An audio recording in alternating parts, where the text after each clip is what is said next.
अस्सलाम वालेकुम नाज़रीन, आपका मेज़बान यासिर शामी आपकी खिदमत में हाजिर हैं और आप देख रहे हैं डेली पाकिस्तान। अमरीकी फ़ौज के फ़ौजी इनखला के बाद अफ़गानिस्तान की सूरत हाल जो है वो तमाम लोगों के सामने है और आखिरी फ़ौजी जिसका इनखला अफ़गानिस्तान से हुआ उसकी तस्वीर भी सोशल मीडिया पर वायरल हुई। तो आप समझ रहे होंगे कि एक और अमरीकी फ़ौजी जो है वो पाकिस्तान में मौजूद है।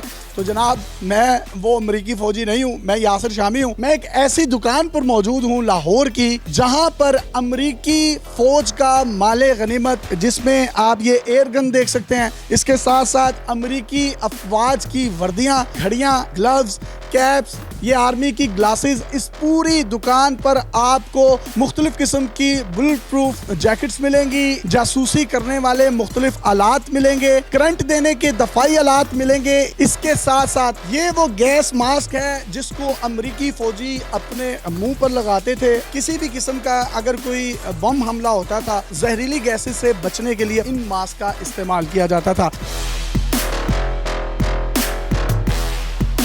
ये वो तमाम का तमाम माले गनीमत है। माले गनीमत की जो डेफिनेशन है वो ये है कि कोई भी एक ऐसी चीज जो कि अमेरिका के कंटेनर में इसलिए बंद हो गई कि ये जंगी साजो सामान के तौर पर अफगानिस्तान में इस्तेमाल होगी, चाहे वो टिश्यू पेपर हो, चाहे वो पानी हो, चाहे वो ग्लव्स हो, गन्स हो, असलहा हो, कुछ भी, वो तमाम का तमाम माले गनीमत, जिसमें कुछ अरसा पहले ये भी कहा गया कि कुछ कंटेनर्स लूटे गए हैं। वो कंटेनर्स अफगानिस्तान तुरखम बॉर्डर के रास्ते पाकिस्तान आए और पाकिस्तान में यहाँ पर लाहौर में ये शॉप है जहाँ पर आपको अमेरिकन फौज की एक एक चीज बड़े ही सस्ते दामों मिल सकती है।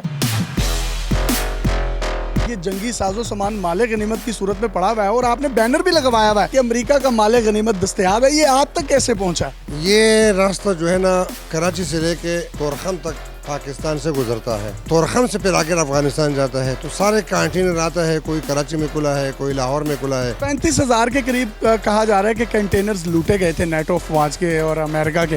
वो कंटेनर्स का सामान तो नहीं है ये कहीं? इसमें देखो, ये भी कंटेनर में आया है। वो 35,000 कंटेनर लूटे हैं या 40,000 लूटे हैं। अमरीकियों के लिए जो होता है वो जंगी सामान तस्वर होता है, उनके लिए कुछ भी चीज अमरीका से पैक हो जाए। मिसाल के तौर पर ये टिश्यू पेपर है, ये इसको अमरीकियों का झंडा बना हुआ है और ये अमरीकी इस्तेमाल के लिए अमेरिका से आया हुआ है। दुकान में वो चीजें हैं कि जो आपको पाकिस्तान में और कहीं भी नहीं मिली। मिसाल के तौर पे आप पहाड़ों पे जाते हो हाइकिंग पे, हमारे पास सफर की वैरायटी ऐसी वैरायटी है कि आपको एक मुकम्मल घर की सहूलियात आपके डिग्गी में आ जाएगा पैक। साथ साथ सामान पर गुफ्तगू करते हैं। मुझे बताइएगा अंकल, ये क्या चीज है? इसको अमरीकी फौज किसके लिए इस्तेमाल करती थी, वो भी हमारी ऑडियंस को बताएं। जब गाड़ी कोई उसमें गलत लोग बैठे हो, चोर हो, डाकू हो, तो इसको सिर्फ एक झटका देते हैं तो ये जमीन के ऊपर 20 फुट तक लंबा हो जाता है और 20 फुट लंबा होने के बाद इसके ऊपर जो भी गाड़ी गुजरता है उसका हवा निकल जाता है। ये वो एक बड़ी जबरदस्त इक्विपमेंट है जिसको यहाँ से खींचा जाता है और ये लंबा हो जाता है तकरीबन 20 मीटर तक। इसको सड़क पर बिछा दिया जाता है और कोई भी अगर गाड़ी इसके ऊपर से गुजरती है तो इसमें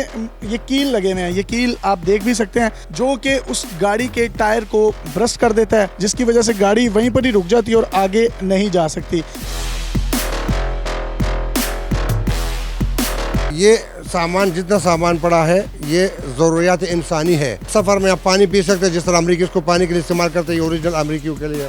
ये दूरबीनें जो है ना, वो पाकिस्तानी फ़ौज भी इस्तेमाल करते हैं, अमरीकी फ़ौज भी इस्तेमाल करते हैं। चाकू वगैरह है, ये आप छोटा सा चाकू है और अपने साथ रखो, कहीं भी आपको ज़रूरत पड़ती है। ये ज़रूरियात इंसानी है। और इस तरीके से ये जो सामान है, ये मुख्तलिफ़ किस्म के असले, क्लाशनकोप, M16 या और किस्म का जो असला है उसके ऊपर लगते हैं। इसी तरीके से आप दुकान पर देख सकते हैं कि अमरीकी अफवाज की घड़ियाँ, अमरीकी अफवाज की ग्लासेस, बड़े बैग्स, बुलेट प्रूफ जैकेट्स हैं, कुछ सर्दियों का सामान है। इसके साथ साथ मैगजीन्स हैं, मैगजीन्स के कवर्स हैं। इसी तरीके से आर्मी की जो बेल्ट्स होती हैं, ये आप बड़ी एक रॉब देख सकते हैं। अमेरिकन फौजियों के ये जो बूट्स हैं ये भी यहाँ पर मौजूद हैं। तो आपको A to Z हर वो चीज़ जो आप एक्सपेक्ट कर सकते हैं आपको यहाँ से मिल सकती है। अपने मेज़बान यासिर शामी को इजाज़त दीजिए और देखते रहिए डेली पाकिस्तान। पाकिस्तान जिंदाबाद। अल्लाह हाफ़िज़।